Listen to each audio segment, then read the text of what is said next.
آج 7 ستمبر 2025 کی رات میں پاکستان میں چاند گرہن ہے۔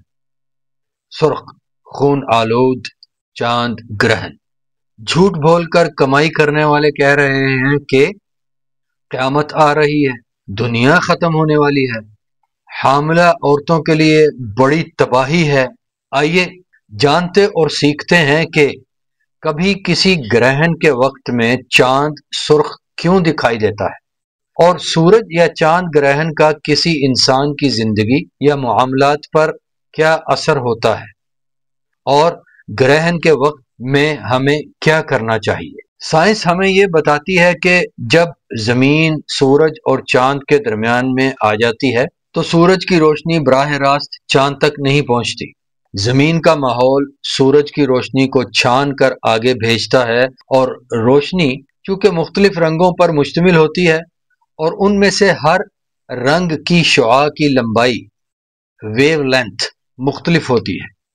نیلی اور بنفشی روشنی کی شعاعیں چھوٹی ہوتی ہیں، لہذا زمین کے ماحول میں ہی منتشر ہو جاتی ہیں، جبکہ سرخ اور نارنجی روشنی کی شعاعیں لمبی ہوتی ہیں جو زمین کے ماحول سے گزر کر چاند تک پہنچ جاتی ہیں۔ اسی لیے چاند ہمیں سرخ نظر آتا ہے۔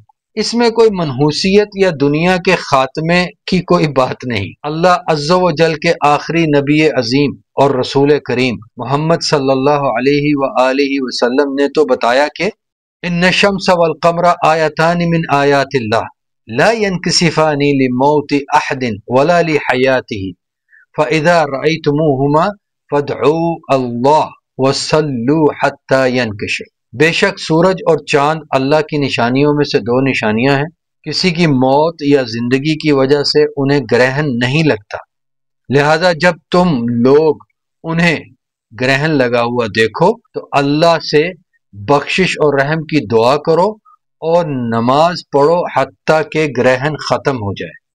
صحیح مسلم حدیث نمبر 2153 2153، کتاب الکسوف باب 5۔ بس اللہ کے آخری نبی کریم اور رسول عظیم محمد صلی اللہ علیہ وآلہ وسلم کے فرمان سے یہ بات یقینی طور پر واضح ہے کہ سورج یا چاند کو گرہن کسی کی زندگی یا موت سے یا کسی کے کسی بھی معاملے کی وجہ سے نہیں لگتا، اور نہ ہی کوئی گرہن کسی طور انسانی زندگی پر کوئی اثر کرتا ہے۔ ان صلی اللہ علیہ وآلہ وسلم نے گرہن کے وقت میں نماز ادا کی اور اپنی امت کو بھی نماز پڑھنے کی تلقین فرمائی۔ سورج گرہن کسوف اور چاند گرہن خسوف کی نماز کے طریقے کے بارے میں میرے بلاگ پر ایک مضمون موجود ہے، اس کا لنک اس ویڈیو کی ڈسکرپشن میں دیا جا رہا ہے، اس کا مطالعہ ضرور فرمائیے۔